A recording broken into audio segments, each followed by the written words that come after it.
يقول الفيلسوف اليوناني الشهير سقراط: تكلم حتى أراك. فما بالنا اليوم إذا كان ما نود رؤيته ومواجهته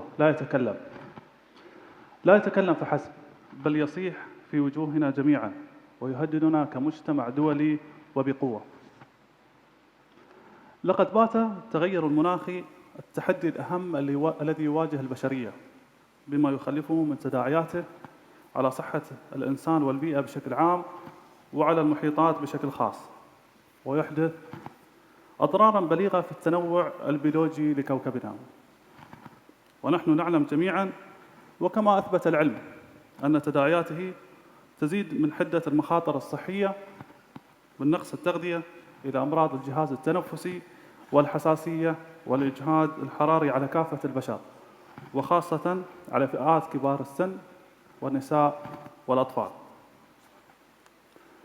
وبحسب التقارير الدولية، وخاصة التي تم الإعلان عنها في كاب 24 في بولندا قبل شهرين بشأن الصحة وتغير المناخ، فإن الانبعاثات الكربونية والغازات الدفيئة تعد أحد أهم مسببات الوفيات حول العالم، وينجم عن استنشاق الهواء الملوث بها 7 ملايين حالة وفاة سنوياً.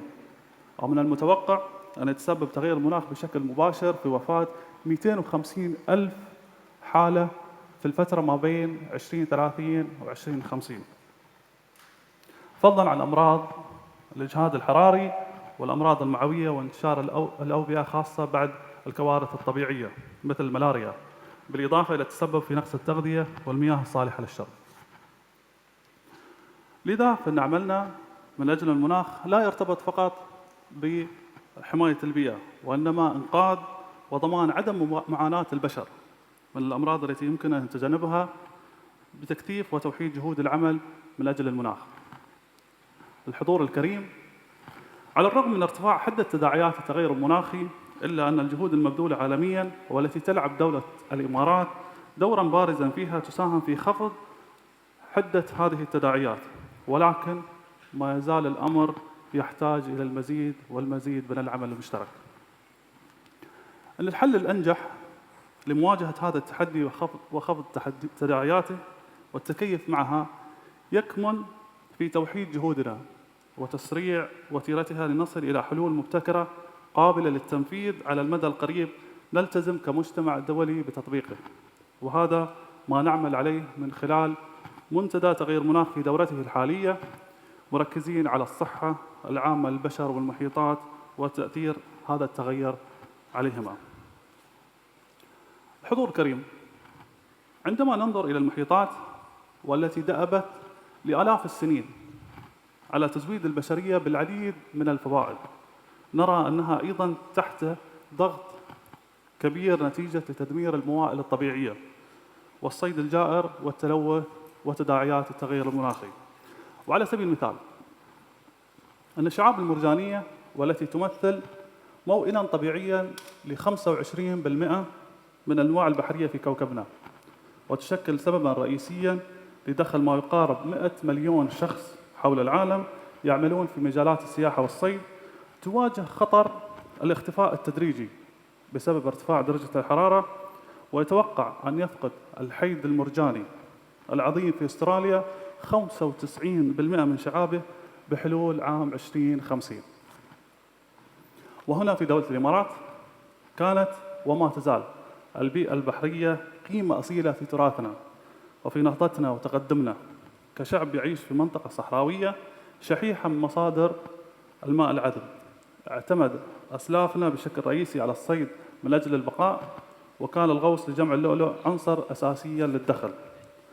ولكن بفضل حكمة ورؤية المغفور له بإذن الله الوالد المؤسس الشيخ زايد بن سلطان طيب الله ثراه، والنهج الذي غرسه في نفوس وعقول أبناء الإمارات، وتستكمل مسيرته وتطورها قيادتنا الرشيدة، تعاملت الدولة مع مواردها الطبيعية وبالأخص البيئة البحرية بشكل مستدام لتحقق معادلة النمو الاقتصادي والمحافظة على البيئة وضمان استدامة مواردها وتنوعها البيولوجي للأجيال القادمة.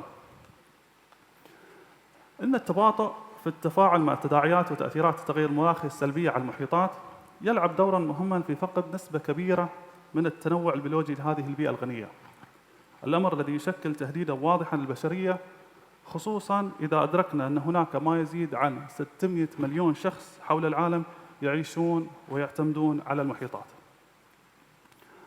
حضور الكريم، أننا في دورتنا الحالية من منتدى تغير المناخ وعبر تجمع هذه النخبة من صناع القرار ومسؤولين المنظمات الدولية والخبراء، نسعى لرسم إطار واضح من الحلول والتدابير المبتكرة سريعة التنفيذ لضمان مستقبل أكثر صحة للبشرية ولكوكبنا بشكل عام.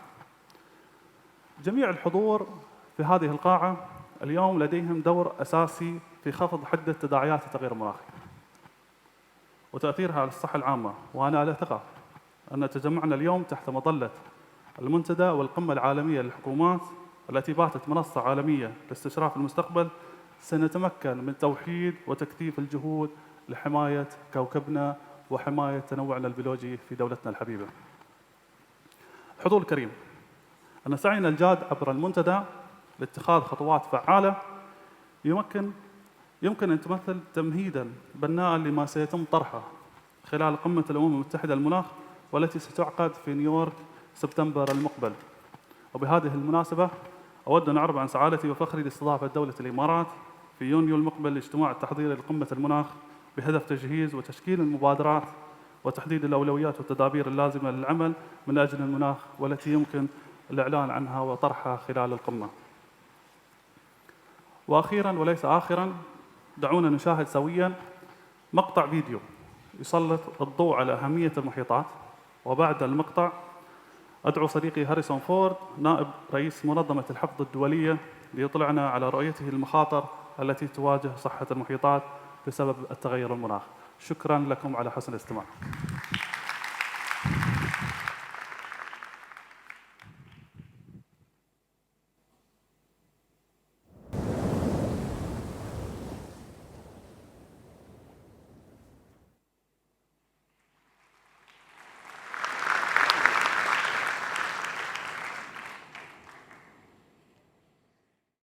Thank you to the World Government Summit, to His Highness Sheikh Mohammed bin Rashid Al Maktoum, and His Excellency Dr. Thani AlZeyoudi for inviting me here to speak to you today.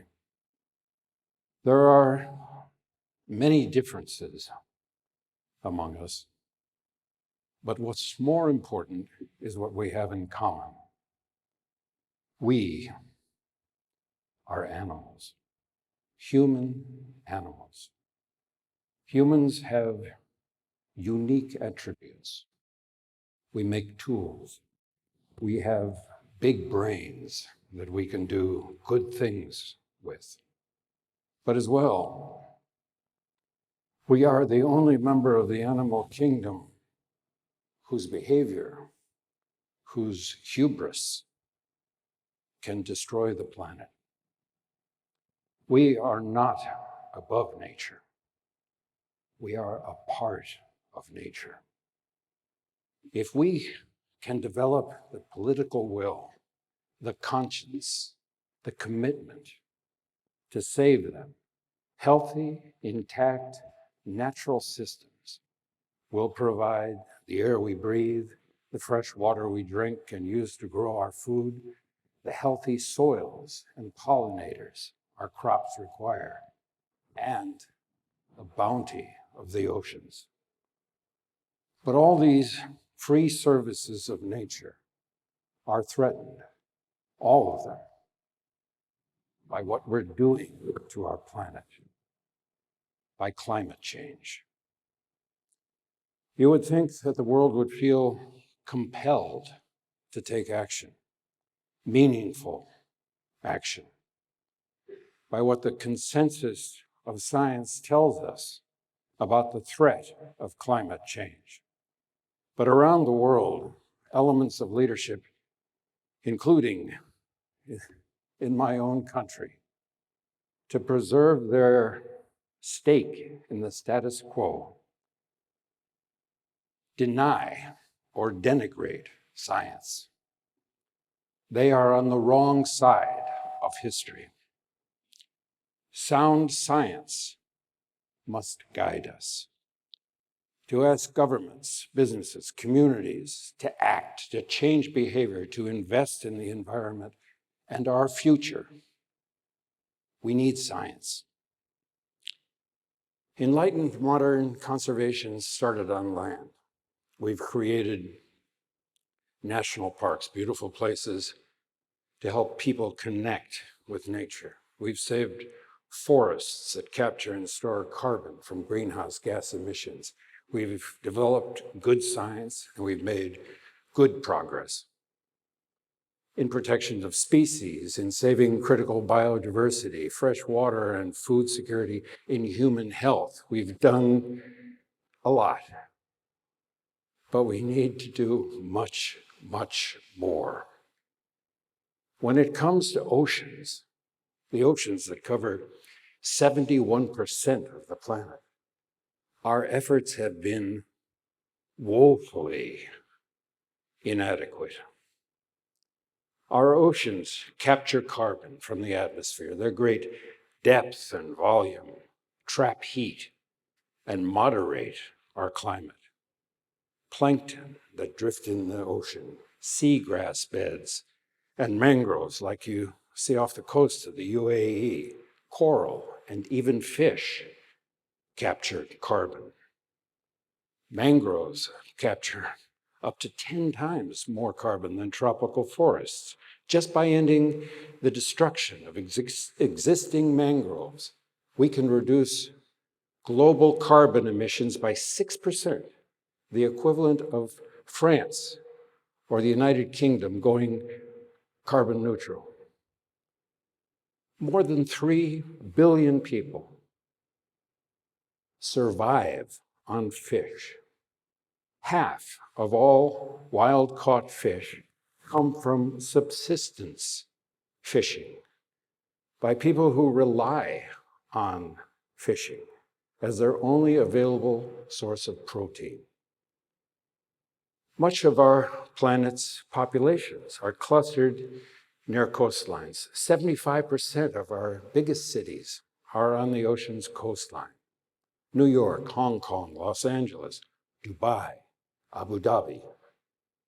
As our oceans warm, glacial ice melt and expansion drive sea levels higher, endangering these cities, threatening their populations, their economies.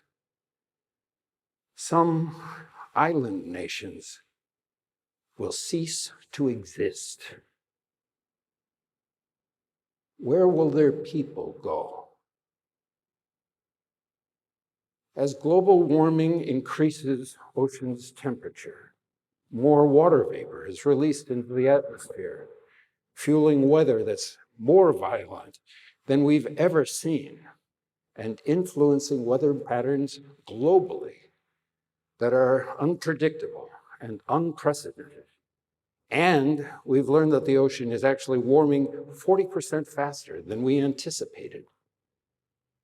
The problems are global. The solutions must be global. We need to better understand the complexities of our ocean, to invest more in science, to adopt behaviors that will allow our ocean to better serve us. Marine protected areas are part of the solution. They provide safe havens where fish stocks can recover, reproduce, and repopulate global waters. Good fisheries management allow us to rely on the bounty of the oceans and feed our planet. Protecting and restoring coral reefs, mangroves, and seagrasses allows carbon to be absorbed and trapped and creates a coastline resilient to storms and flooding. It's also beautiful. Look at the healthy mangrove forests that have been wisely protected in the UAE. All of us, whether rich or poor, powerful or powerless, will suffer the effects of climate change and ecosystem destruction. We are faced with what I believe is the greatest moral crisis of our time. That those least responsible for nature's destruction will suffer the greatest consequences. The earth and the seas are the legacy we leave our children. In 10 years, it may be too late. There's a lot of power. There's a lot of intelligence in this room. Let's make ourselves responsible for what we know. What we do today determines our ability to provide a future, a legacy for our countries, our communities, our families, for children. If we are to survive on this planet, the only home any of us are ever going to know, for our security, for our future, for our climate, we need nature now, more than ever, because nature doesn't need people. People need nature. Let's work together. Let's roll up our sleeves. Let's get this thing done.